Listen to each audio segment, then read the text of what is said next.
Genesis could not continue to function as the only vehicle for his ideas. I had been contacted by William Friedkin, who'd just done The Exorcist, which was a hot film at that time, and really well-made film. And he had great ideas for sort of revolutionizing Hollywood and bringing in whole new teams of people who'd never worked in film before. And he wanted me in to to work on ideas, story ideas and visual ideas. And for me, that was really quite exciting. I mean, still to this day, something that I enjoy doing. It was the time of the birth of my first child, and there was a really rough birth, and the hospital didn't think she was going to make it, and she spent first month in an incubator.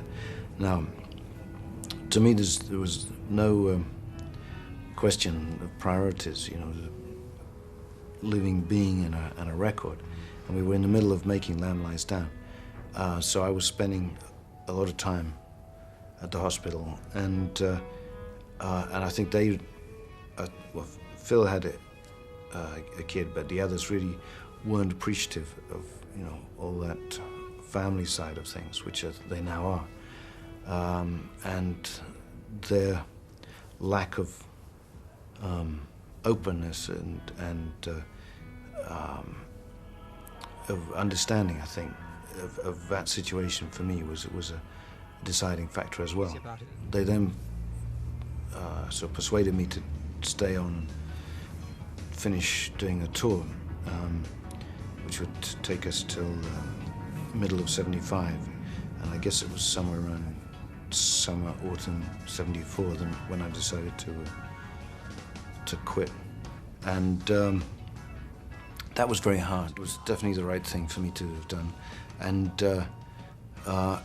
clearly it was good for them because it sort of brought Phil out front and gave everyone a bit more space, I think. I